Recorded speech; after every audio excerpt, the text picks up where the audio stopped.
Hi students, welcome to Narayana live classes. Today in this class we will discuss about the physics assignment number 4 of class 6 in the topic fun with the magnets. Come on to the assignment number 4.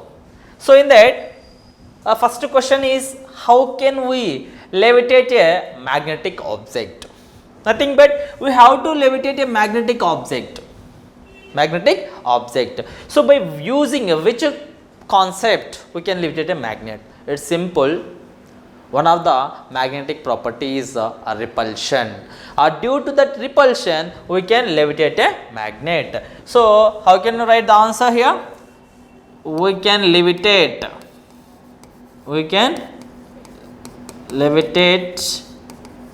a magnetic object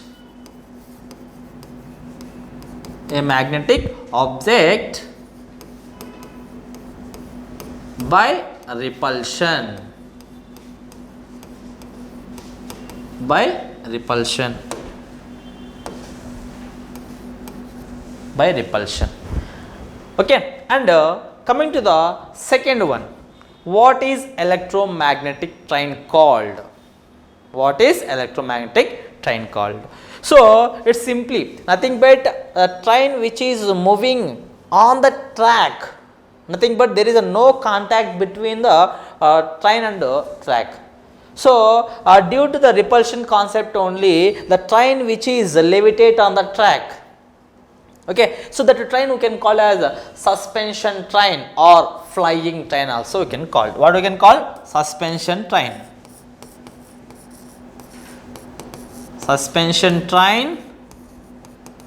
and flying train also we can call flying train. Okay, right. So coming to the next question, can a magnet be demagnetized? How? First, in this we are having two questions. First one is, can a magnet be demagnetized and how? So for the first one we say it is yes, we can demagnetize. How? Nothing but we are having some process are there to demagnetize a magnet. So first of all, can we magnet demagnetized? Yes. And how? In that first one, by heating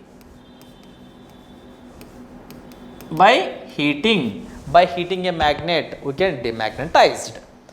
And next another process is dropping a magnet from certain height. Dropping from height.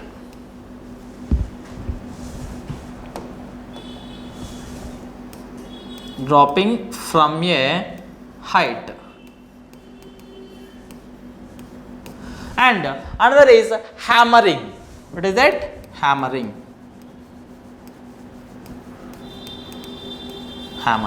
So by this process we can demagnetize a magnet. Next, coming to the next one, mention some situations where you use magnets in your day-to-day life. Nothing but we are using the magnets in many situations in our day-to-day life. So here we have to mention some of the situations in our day-to-day life. First two, nothing but the speakers present in TVs and radios. How can they make? They make the speakers by using magnets. So in the making of speakers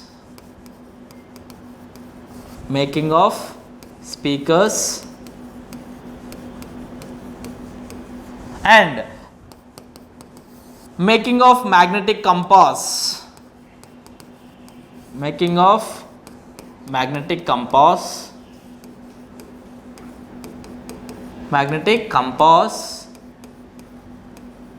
Nothing but the magnetized needle is used in the magnetic compass.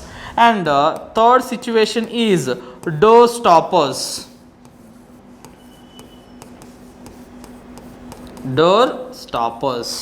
Okay, we observed in many offices and hospitals the door stoppers. Okay, and next fourth situation is pin holder.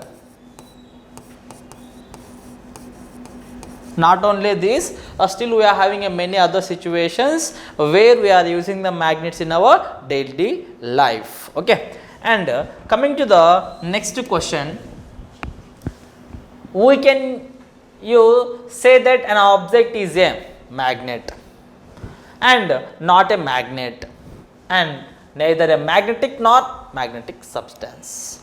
Here, the first condition, how can you say a given object is a magnet? Nothing but magnet is nothing but if you take a substance. Suppose I am taking an object here. I am an object, but I don't know whether it is a magnet or magnetic substance or a non-magnetic substance. I have to check. For that, I am taking a bar magnet here. Bar magnet here. Here it is having a north pole and a south pole. When I placed a magnet nearer to this object, suppose if this magnet is attract this magnet. Next, I am changing the poles. As south and north.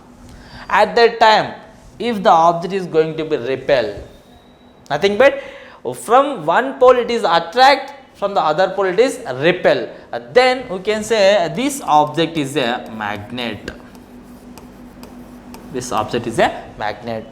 Okay, so object is attracted by one pole and repelled by another pole, then we can say that object is a magnet. Coming to the second condition, not a magnet.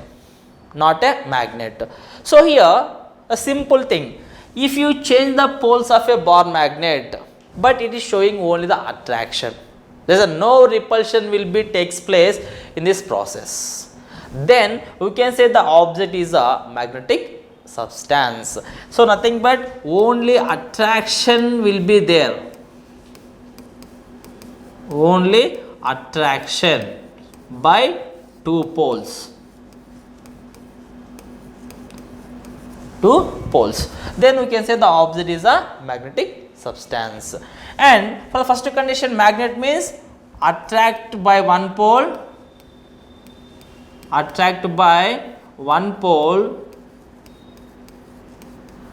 and repel by another pole.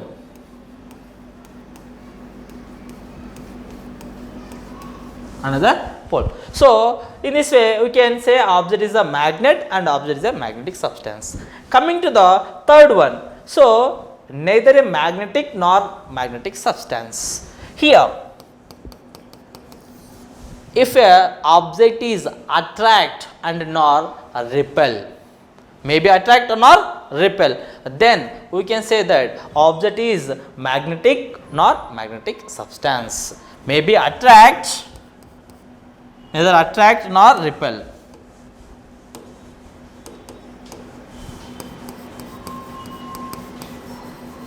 Neither attract and nor repel. So it's simple. Why? Because if it is attract, we can consider it is a magnetic substance or magnet. If it is a repel, definitely should be a magnet. Okay. So in this way we can analyze the object either a magnet or a magnetic substance or neither a magnet nor magnetic substance. Okay. So this is the explanation of our physics assignment number 4. Thank you.